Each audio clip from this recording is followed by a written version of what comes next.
أعوذ بالله من الشيطان الرجيم بسم الله الرحمن الرحيم سورۃ لقمان شروع ہو رہی ہے۔ حضرت لقمان بچے نبی نہیں تھے، پیغمبر نہیں تھے، لیکن ان کا واعظ و نصیحت ایسا حکیمانہ اور ایسے ان کے مضمون تھے کہ اللہ رب العزت نے اس کو قرآن بنا دیا ہے۔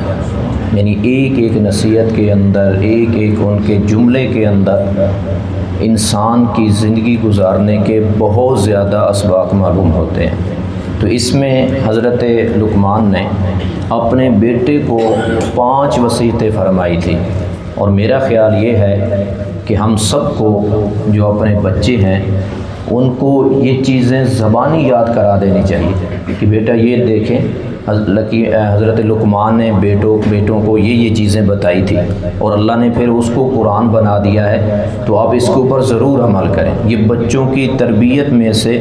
یہ بہت بڑا ایک خزانہ ہے یہ سورۃ لقمان کے اندر۔ سب سے پہلے فرمایا وَلَقَدْ آتَيْنَا لُقْمَانَ الْحِكْمَةَ أَنِ اشْكُرْ لِلَّهِ وَمَنْ يَشْكُرْ فَإِنَّمَا يَشْكُرُ لِنَفْسِهِ وَمَنْ كَفَرَ فَإِنَّ اللَّهَ غَنِيٌّ حَمِيدٌ۔ پہلی نصیحت فرمائی وَإِذْ قَالَ لُقْمَانُ لِابْنِهِ وَهُوَ يَعِظُهُ يَا بُنَيَّ لَا تُشْرِكْ بِاللَّهِ، اے بیٹے کبھی آپ نے شرک نہیں کرنا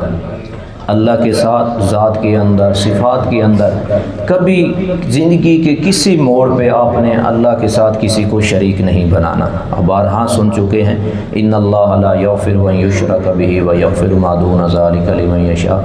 اللہ جسے چاہے گا اسے معاف فرما دے گا، لیکن شرک کرنے والے کو اللہ کبھی معاف نہیں فرمائے گا۔ یہ پہلی واضح نصیحت حضرت لقمان نے اپنے بیٹے سے کی، اور آگے یہ بھی بتا دیا کہ شرک سے آپ کو کیوں منع کر رہا ہوں، ان الشرک لظلم عظیم، جو شرک یہ عظیم جرم ہے، بہت بڑا ظلم ہے جو اپنے آپ کے ساتھ کرنا ہے۔ وَوَصَّيْنَا الْإِنسَانَ بِوَالِدَيْهِ حَمَلَتْهُ، درمیان میں اللہ رب العزت نے پھر اپنا مضمون اور سمجھایا، اور والدین کے ساتھ اس نے سلوک کرنے کا کہ کس طرح والدہ مشکلات کے اندر زندگی گزارتی ہے، اولاد کو پیٹ کے اندر رکھتی ہے، جب پیٹ سے باہر آتا ہے تو اپنی گرمی، سردی، دکھ، سکھ سارا والدین اپنے اولاد کے لیے قربان کر دیتے ہیں۔ اور آگے اللہ رب العزت نے فرمایا انشکر لی وَلِوَالِدَيْكَ، میرا بھی شکر ادا کرو اور ساتھ اپنے والدین کا بھی شکر ادا کرو۔ آپ قرآن مجید اٹھا کر دیکھ لیں، جہاں کہیں پر اللہ رب العزت نے اکثر مقامات پر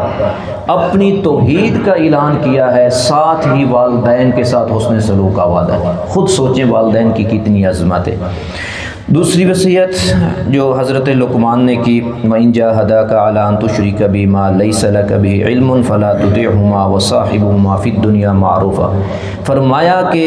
کہیں پر بھی اگر آپ چھپ کے کوئی جرم کریں گے، کوئی گناہ کریں گے، کوئی کام بھی جو برا وہ کریں گے، تو اللہ رب العزت قیامت والے دن چھوٹے سے چھوٹے کو بھی جو عمل آپ کرو گے اس کو بھی آپ کے سامنے پیش کر دیں گے، ذرہ برابر بھی۔ یا بنی انہا ان تک مثقال حبۃ من خردل فتکن فی صخرۃ او فی السماوات او فی الارض یأتی بها اللہ، آپ دنیا کے کسی کونے میں، پہاڑوں میں، جنگلوں میں چھپ کے وہاں پر بیٹھ کے کرو گے نا، تو فرمایا کہ اللہ تعالیٰ قیامت والے دن یأتی بها اللہ، وہ آپ کے سامنے لائیں گے۔ فمن یعمل مثقال ذرۃ خیرا یرہ ومن یعمل مثقال ذرۃ شرا یرہ، ایک ذرے کے برابر نیکی کرو گے وہ بھی آپ کے سامنے، ایک ذرے کے برابر برائی کرو گے تو اللہ اس کو بھی لائے گا۔ ایک اللہ والے تھے تو ان کے ساتھ مختلف مرید بھی بیٹھے تھے، تو دوسرے حسد کرتے کہ یہ فلاں جو مرید ہے ان کے ساتھ زیادہ محبت کرتے ہیں۔ محبت نہیں ہوتی، کوئی شاگرد یہ زیادہ سمجھنے والا ہو تو سرا اس سے اور ہوتی، چلو اس کو سمجھ آ رہی ہے۔ اب ہوا کیا کہ پیر صاحب نے ایک دن سبھی کو ایک ایک مرغی بھی دے دی اور ایک ایک چھری بھی پکڑا دی، اور کہو کہ لے جاؤ وہاں پر ذبح کر کے آؤ جہاں پر کوئی نہ دیکھ رہا ہو۔ کوئی فصل کے اندر چلا گیا، کوئی کہیں کنویں کے اندر، کوئی اوپر چادر، کوئی کمرے میں، چھپ کے سبھی نے ذبح کر کے آ گئے، اور ایک جس کے خلاف وہ بولتے تھے وہ چھری بھی واپس لے کے آ گیا اور وہ مرغی بھی واپس لے کے آ گیا۔ اس سے پوچھا بھی آپ نے کہاں ذبح کیے؟ جی میں نے کمرے کے اندر، کوئی نہیں دیکھنے والا تھا۔ نہیں جی میں نے کنڈی لگا دی، کوئی نہیں دیکھنے والا۔ جی آپ نے کہاں؟ میں نے تو اوپر کپڑا ڈال کے، کوئی دیکھنے والا نہیں تھا۔ سبھی سے پوچھا، ہر کسی نے اپنا اپنا بتایا۔ وہ جو واپس لے آیا اس سے کہا کہ آپ کو کوئی جگہ نہیں ملی اس کائنات کے اندر کہ جہاں آپ چھپ کے مرغی ذبح کر لیتے؟ پیر صاحب نے کہا نا تھا وہاں کرنی ہے جہاں پر کوئی نہ دیکھ رہا ہو۔ اس ٹائم اس مرید نے کہا کہ بات یہ ہے کہ جہاں پر ہی گیا ہوں، چاہے میں نے تالے لگائے ہیں، میں نے اوپر سے کپڑا لیا ہے، جہاں بھی گیا ہوں، لیکن ایک ذات تھی جو مجھے دیکھ رہی تھی، وہ اللہ کی ذات تھی۔ اس ٹائم بھی صاحب نے کہا دیکھو آپ کے عقیدے کے اندر اور اس کے عقیدے کے اندر کتنا فرق ہے۔ تو اس لیے شرک بہت بری چیز ہے، اور دوسرا یہ ہے کہ ایک ذرہ ذرہ ہمارا حساب یہ کرام کاتبین لکھ رہے ہیں، اگرچہ یہاں پر ہم اس جو دنیا کے کیمرے لگے ہوئے ہیں اس کی آنکھ سے بچ جائیں گے، لیکن میرے رب نے جو کیمرے لگائے ہیں اس سے نہیں بچیں گے، وہ ذرہ ذرہ ہمارا محفوظ ہو رہا ہے۔ تو دوسری وصیت فرمائی کہ جب بھی جہاں پر بھی آپ تھوڑا سا بھی گناہ کرو گے، کہیں پر بھی نا، یہ بیٹوں کو سمجھانے کے لیے، اب دیکھو نا اولاد ہے نا والدین سے چھپ کے کرتی ہے، آپ ان کو بہترین نصیحت سمجھا سکتے ہیں، بیٹا ہم سے چھپ جاؤ گے، خدا کے سامنے کیسے چھپو گے؟ ہمارے سامنے جھوٹ بولو گے، اس دن الیوم نختم علی افواہہم وتکلمنا ایدیہم وتشہد ارجلہم بما کانوا یکسبون، اس دن تو زبان گنگ ہو جائے گی، مہر لگ جائے گی، اللہ ہاتھ سے گواہی دے گا، پاؤں سے گواہی دے گا، وہ یہ بولیں گے کہ ان پاؤں سے چل کے فلاں جگہ پر گیا تھا، زبان تو بند ہو جائے گی، کان بولیں گے، دل بولے گا، جس سے گناہ کیا ہوگا وہ سبھی بولیں گے۔ تیسرے نمبر پر فرمایا یا بنی اقیم الصلاۃ، اے بیٹے ہمیشہ نماز کو قائم کرنا ہے، نماز نہیں چھوڑنی۔ آج ہم خود سوچ رہے ہیں کہ اپنی اولاد کی تربیت کے لیے سکول بھیجنا ہو تو ہم کتنا اس کا اہتمام کرتے ہیں، اور نماز کے لیے ہم کتنا اولاد کو کہتے ہیں۔ یہ ہم خود اگر ہم سوچیں گے تو میرے خیال ہے ہم یہ زیرو میں جائیں گے،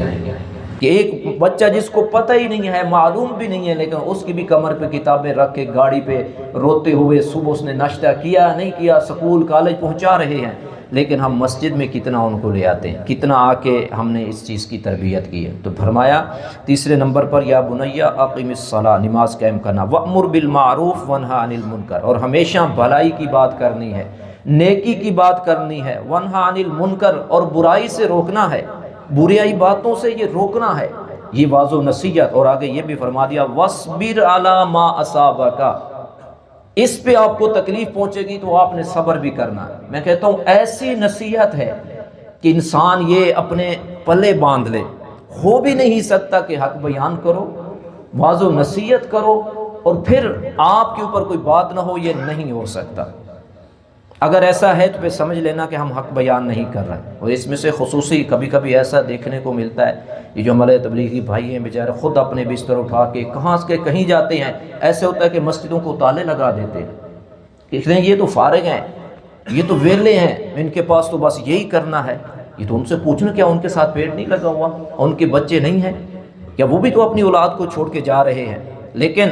اللہ والوں کے سامنے، واضح نصیحت کرنے والوں کے سامنے جب یہ آتا ہے وَأْمُرْ بِالْمَعْرُوفِ وَانْهَ عَنِ الْمُنْكَرِ، برائی سے روکو گے، بھلائی کی بات کرو گے تو اس پہ مشکلات آئیں گی، تو وَاصْبِرْ عَلَىٰ مَا أَصَابَكَ، قرآن نے کہہ دیا ہے کہ پھر اس پہ صبر کرو گے اور پھر جا کے آپ کو اجر ملے گا۔ کوئی باتیں کرتا ہے تو کرنے دو، آپ یہ سوچیں کہ میں بات کس کی کر رہا ہوں، یہ تو اللہ کی طرف سے دین ہے نا، اللہ جس کو دے دے۔ ان ذالک من عزم الامور، اور اس کے اوپر پھر پختہ، یہ نہیں کہ ایک دن بات کی، کسی نے بات کر دی، دوسرے دن آپ ٹوپی اتار دیں، کسی نے کہہ دیا تو صوفی بن گیا ہے، ماشاءاللہ کل تک ادھر پھرتا رہا، آج امامہ باندھ کے صوفی بن گیا، دوسرے دن یار یہ تو لوگ برا کہہ رہے ہیں آج امامہ اتار، نہیں، ایسا نہیں ہے۔ ان ذالک من عزم الامور، جب دین کی بات کر دی ہے اس کے اوپر ڈٹ جاؤ، وہ جو ڈٹ گیا ان الذین قالوا ربنا اللہ ثم استقاموا تتنزل علیہم الملائکہ، ایسے لوگوں کے اوپر پھر نہ کوئی خوف ہے اور نہ کوئی غم ہے۔ اور آگے فرمایا وَلَا تُصَعِرْ خَدَّكَ لِلنَّاسِ وَلَا تَمْشِ فِي الْأَرْضِ مَرَحًا،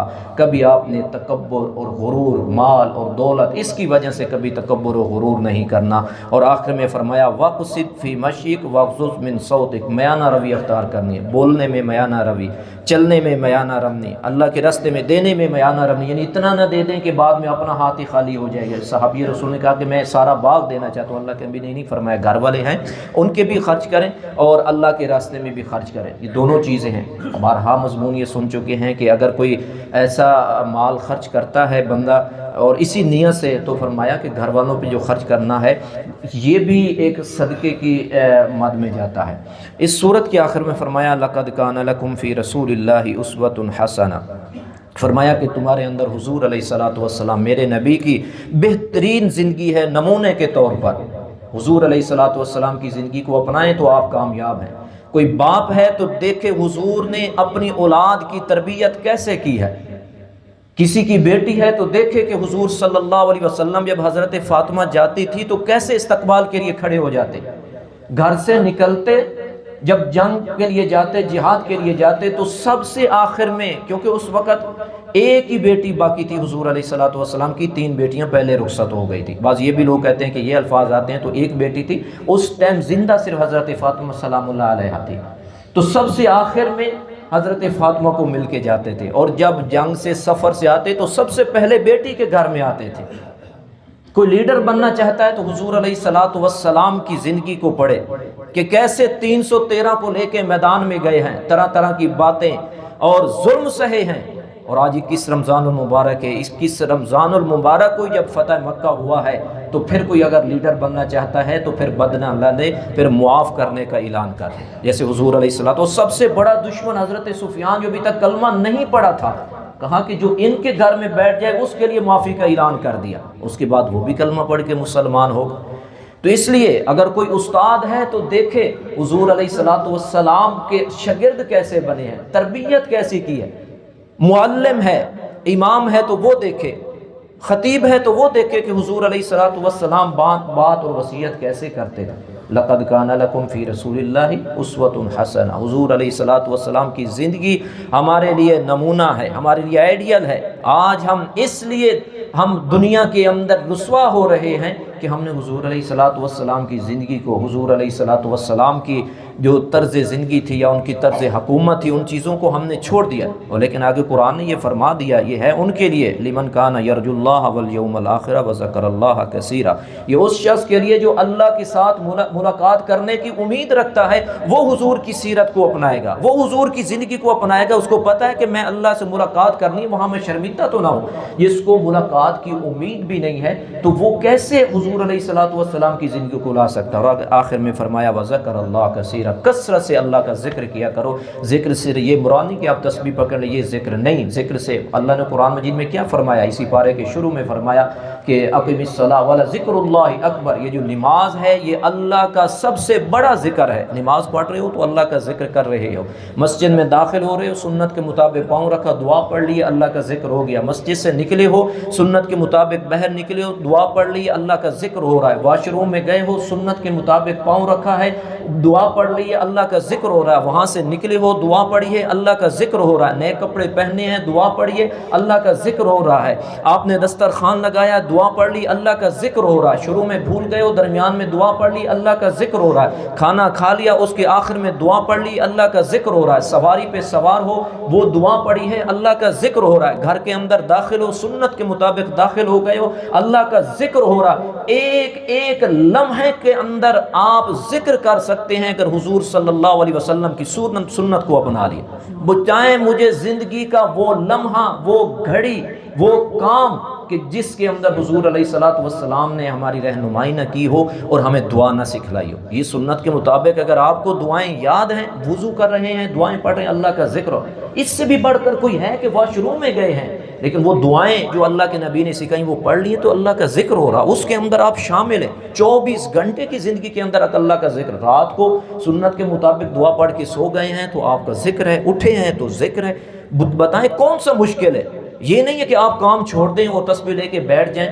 بعض لوگ کہتے ہیں کہ مشکل ہوگا، کیسے ہم 24 گھنٹے اللہ کا ذکر؟ کوئی مشکل نہیں ہے، ان دعاؤں کو یاد کریں، آپ چلتے پھرتے پڑھیں گے تو اس میں اللہ کا ذکر ہوگا۔ آج 21 رمضان المبارک ہے، اسی 21 رمضان المبارک کو خلیفۃ المسلمین، خلیفہ چہارم، امیر المومنین اسد اللہ غالب حضرت علی رضی اللہ تعالی عنہ شیر خدا، ان کی شہادت کا دن ہے۔ اس سے بڑی کیا فضیلت ہو سکتی ہے کہ حضرت علی رضی اللہ تعالیٰ صرف 5 سال کی عمر تھی تو حضور علیہ الصلوۃ والسلام کی رفاقت میں، حضور کے قدموں میں پہنچ گئے ہیں۔ اس کائنات کے بہترین شخصیت حضور علیہ الصلوۃ والسلام نے حضرت علی کی تربیت کی ہے، اور اس کائنات کی ماؤں میں سے بہترین ماں حضرت خدیجہ رضی اللہ تعالی عنہ نے حضرت علی کی تربیت کی۔ 10 سال کی عمر تھی حضرت علی کی تو حضور علیہ الصلوۃ والسلام نے نبوت کا اعلان کیا ہے، تو کلمہ پڑھ کے حضور علیہ الصلوۃ والسلام کے اور زیادہ قریب ہو گئے۔ اس سے زیادہ کیا فضیلت ہو سکتی ہے کہ حضور علیہ الصلوۃ والسلام خاتون جنت اپنی لاڈلی بیٹی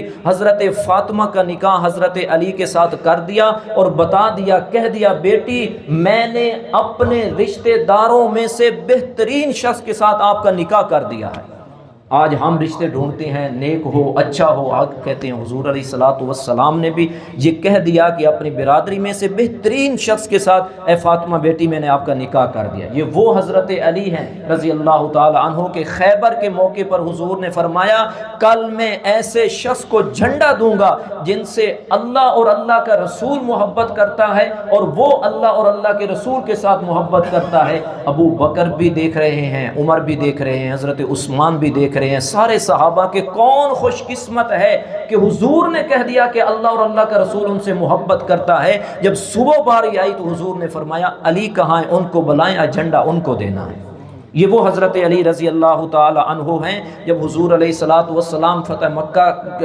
کرنے کے گئے ہیں تو وہاں پر حضرت علی نے حضور کے کندھوں پہ چڑھ کر بت گرائے ہیں۔ اس سے بڑی اور کیا فضیلت ہو سکتی ہے؟ حضور علیہ الصلوۃ والسلام نے آپس میں مواخات، رشتہ داری، جب فتح مکہ سے ہجرت کر کے گئے، مدینہ میں پہنچے تو دو دو تین تین صحابہ کی جوڑی بنائی، مہاجر اور انصار کی، کہ آپ ان کو اپنے گھر لے جائیں، کھانا کھلائیں، آپ ان کو۔ حضرت علی رہ کے دیکھ رہے ہیں، حضور علیہ الصلوۃ والسلام نے فرمایا علی تو میرے ساتھ رہے گا، یہ میرا بھائی ہے،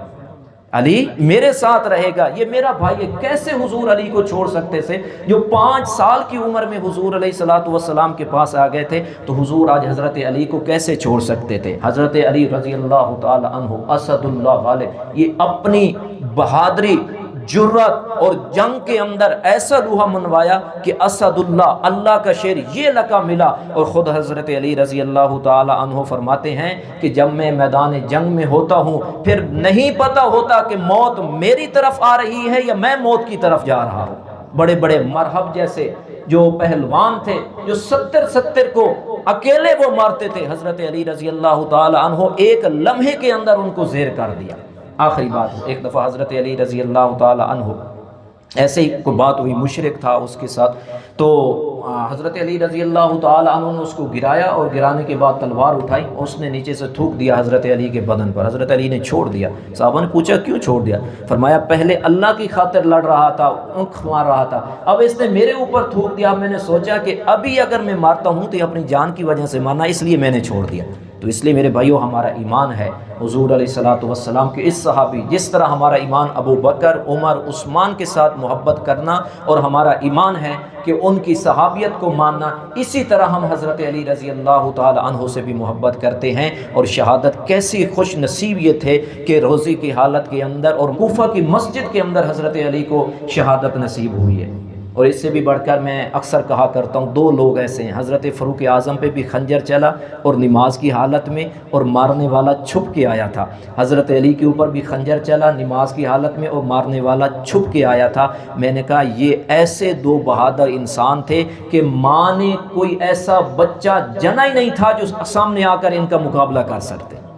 تو اس لیے میرے بھائیوں، صحابہ سے بھی محبت کرنا یہ بھی ہمارے ایمان کا حصہ ہے، اہل بیت کے ساتھ محبت کرنا یہ بھی ہمارے ایمان کا حصہ ہے۔ اللہ رب العزت ہم سب کو دین کے عمل پہ ہم توفیق عطا فرمائے۔